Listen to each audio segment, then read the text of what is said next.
네, 2023년 12월 22일 자정이 넘었으니까 21일 새벽입니다. 제가 거듭해서 국민의힘 비대위원장으로 한동훈 장관을 임명하지 않았으면 좋겠다라고 주장을 해왔습니다. 차라리 박근혜 전 대통령이 어떻겠냐, 정의학 전 국회의장이 어떻겠느냐, 김문수 노사정위원장이 어떻겠느냐까지 대안을 제시하고 있습니다. 한동훈 장관을 비대위원장으로 앉히는 것은 국제정치학에서 유명한 로버트 저비스가 얘기한 미스퍼셉션, 에 걸리는 우를 범하게 된다까지 말씀드렸습니다. 성공할 것 같은데 실패를 하고 또 그럼에도 불구하고 또 실패를 반복하는 그러한 어리석음에 걸린다는 얘기를 거듭해서 말씀드렸습니다. 오늘 다시 한번 강조를 하고자 합니다. 왜 제가 한동훈 장관을 비대위원장에 임명하는 걸 반대하느냐, 하나하나 설명을 드리겠습니다. 이 권력 구조는요, 정치학에서 가장 안정적으로 가려면은 자기의 후계자를 정해놓고 하는 게 좋습니다. 지금 북한을 보게 되면 뚱땡이 김정은이가 건강이 안 좋죠. 근데 자기 딸이라고 하는 김주애를 아직 어린애인데 데리고 다닙니다.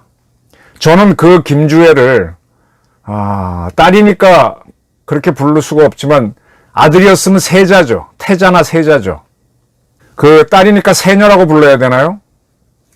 그렇게 차기 왕을 공주를 지명해 놓은 경우가 선덕여 왕도 세자를 했나? 잘 모르겠네. 어쨌든 세녀라고 부르겠습니다. 그렇게 하게 되면은 굉장히 안정적이라고 됩니다. 2인자가 있는 경우에. 박정희도 5.16을 할 때 JP라고 하는 2인자가 있었기 때문에 2인자가 악역을 할 수 있잖아요. 그래서 또 그가 많은 걸, 군대에서 사령관이 있으면 그 밑에 참모들이 있는데 참모들의 의견을 정리해주는 참모장이 있으면 굉장히 주의하기 좋습니다. 그래서 2인자가 있는 게 대체로 안정되는데, 문제는 그 2인자의 능력이 탁월할 경우 어떤 문제가 생기느냐. 그리고 이제 그 앞에 있는 리더가 힘을 잃거나 자연적인 수명이 다 돼가거나 인기가 없는 경우 어떤 일이 생기느냐.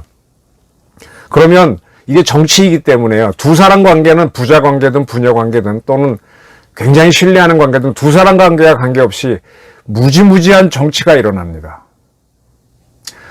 가장 좋은 예를, 영조대왕이 자기 아들 사도를 아들 사도를 세자로 임명했죠. 근데 영조대왕이 오랫동안 집권을 했잖아요. 그러니까 자연수명이 닿을 것 같으니까 이 사도세자한테 쏠리는 세력들이 나오죠. 왜? 권력이 오래되면 자기한테 기회가 없기 때문에 차기 리더한테 붙으면 기회가 오지 않습니까? 그러면은 힘이축이 사도세자한테로 기울면은 왕은 화가 나잖아요. 처음에는 기특하다가도 나중에는 내가 허수아비야? 그럼 어떻게 합니까? 네가 정치해봐 하고 물러나 쇼를 하게 되죠.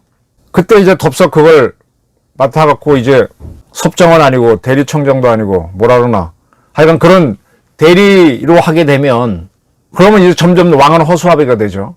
그래서 이제 부자 간의 갈등이 일어납니다.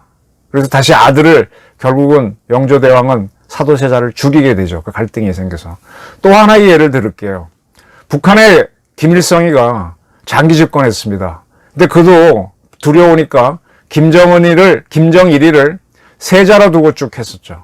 근데 점점 김일성이는 늙어가고 김정일이는 장년이 돼가니까 김일성 대학 출신 자를 중심으로 김정일을 한테 옹립을 하자 자꾸 모여들잖아요. 나중에 김일성도 아들의 눈치를 봤다.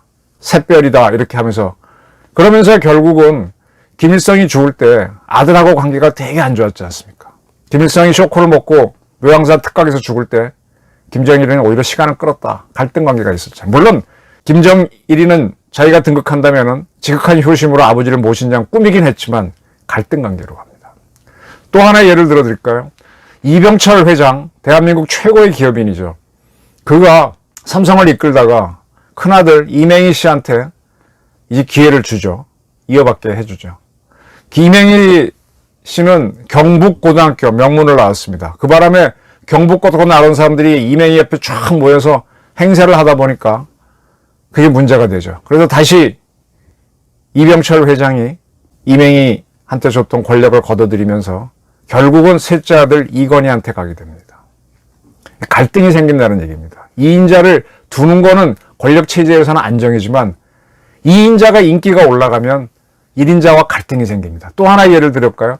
박정희 대통령이 JP를 두고, JP는 굉장히 똑똑한 사람입니다. 한문도 잘 쓰고 박정희보다 훨씬 달필이죠. 서울대학교 그 당시에는 해방전에 공부해서는 법대보다 사범대학이 제일 좋았는데 사범대학 다니다가 육사 간 사람이잖아요.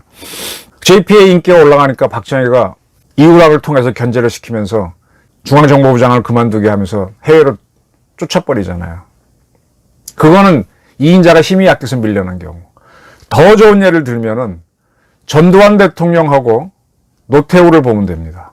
전두환 대통령은 대구 공고를 나왔고 육사 11기입니다. 그의 평생의 라이벌은 노태우 대통령 부인이 김옥숙 여사인데 그의 오빠인 김복동 씨였습니다.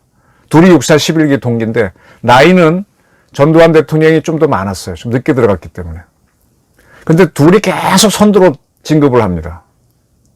근데 마지막에 승리는 전두환이 했죠. 이 김복동 씨, 김옥숙 씨 그 아버님은 경찰서장을 했기 때문에 대구에서 유력한 집안 출신입니다. 김복동 씨는 경북고등학교를 나왔고 자기 친구들도 빵빵하고 학맥도 있고 좋은 집안이니까 자기가 리드를 할 줄 알았는데 뜻밖의 전두환이 계속 리드를 합니다. 근데 그렇게 된 데는 여러 가지가 이유가 있지만은 그 김복동 씨의 여동생 김옥숙과 결혼하게 되는 노태우가 항상 있을 때마다 전두환을 지지해 줬습니다. 그래서 전두환 대통령은 굉장히 노태우를 믿었고 나중에 자기가 87년도에 단임을 하겠다 그랬잖아요. 근데 단임을 하긴 하는데 직선제로 대통령을 뽑지 않고 간선으로 통일주체 국민회에서 뽑는 형식으로 노태우한테 주려고 그랬지 않습니까? 그때 아주 격렬한 시위가 일어났습니다. 저희 대학교 복학 4학년 때 세칭 6월 사사태 6월 항쟁이라고 하는 거. 그때 전두환 씨가 큰 수를 만들어줘. 그래 국민이 원하는 대로 대통령 직선대로 해줄게 하고 6.29 선언을 만들어서 그리고 이제 그때부터 머리를 쓰죠. 야 태우야 네가 발표해라. 나한테 대드는 것처럼. 그래야 네가 인기를 끌고 대통령이 될 수 있다. 노태우 씨는 그거 못하겠다고 막 굉장히 반대를 합니다. 그래서 김용갑 수석을 보내 설득하고 뭐 어쩌고 해서 결국은 노태우가 그걸 발표하니까 국민들이 아 전두환한테 반기를 들었다. 일종의 비대위죠. 그래서 노태우 인기가 확 올라가면서 반대로 김영삼과 김대중은 단일화에 실패하면서 정권 재창출에 성공합니다. 그렇게 서로 믿고 갔는데 근데 6.29 선언하고 난 다음부터 노태우 인기가 취소되니까 50의 일부 실세를 제외하고는 대부분의 사람들이 전두환 지지했던 사람들이 노태우한테 붙습니다.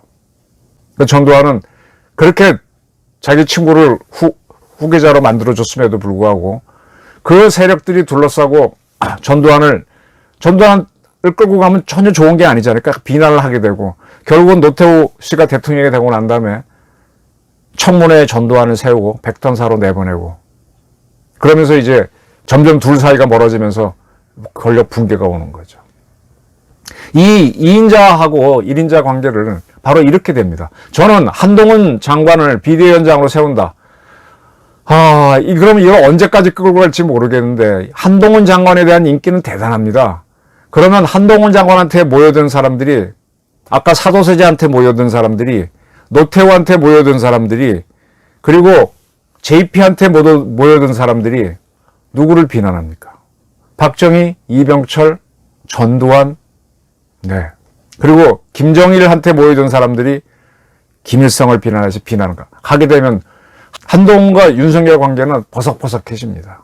거기서 힘이 센 쓰기 결국은 이기겠지만 그렇게 되는 구도입니다. 한동훈 장관하고 윤석열 대통령은 굉장히 끈끈하다고 믿겠지만은 옆에 사람들이 붙으면서 정치는 자기 뜻대로 흘러가지 않습니다. 이번에 비대위를 만드는 거는 윤석열 대통령의 몇 가지 문제점 때문이죠. 근데 여기에 한동훈 한동훈이는 나를 지켜줄 것 같지만 한동훈한테 붙는 세력들은 윤석열을 문제가 많다고 얘기하라고 압력을 넣을 겁니다. 거기에 대해서 이제 한동훈 장관이 안 하겠다 하고 내려오면 괜찮죠. 근데 그렇게 하는 순간에 국힘당의 인기는 팍 떨어지니까 그걸 또 굉장히 많은 한동훈한테 붙은 사람들이 막을 겁니다. 이러지도 저러지도 못하는 거죠. 노태우도 전두환을 백담사로 보내고 싶지 않았을 거예요. 근데 보낼 수밖에 없게 되는 겁니다. 그거는 이제 노태우가 대통령이 되니까 그런 거고, 반대로 사도세자처럼 2인자가 날아갈 수도 있습니다. 이명희 씨처럼 날아갈 수도 있어요.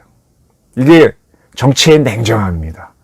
저는 지금 시점에서 이건 아버지와 아들 관계라도 뾰족한 수가 없어요. 사도세자하고 영조대왕은 아버지와 아들이고 JP하고 박정희는 처삼촌 조카 사이 관계잖아요.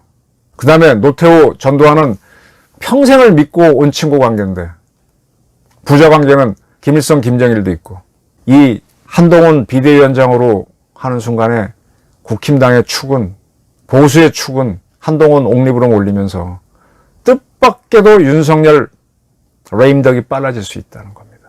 만약에 한동훈의 힘으로 총선에서 이긴다면은, 그래서 저는 차라리 하태경 씨가 얘기했듯이 한동훈 장관은 선대위원장 정도로 선거 때까지만 쓰는 걸로 하고, 비대위원장은 이거는 강력한 당대표잖아요. 다른 사람을 써라. 그리고 윤 대통령이 아직 하실 일이 많지 않습니까? 임기가 3년 이상 남았으니까 더 한동훈 장관도 정치를 지금 금방 얘기한 대로 사람들이 몰린단 말이에요.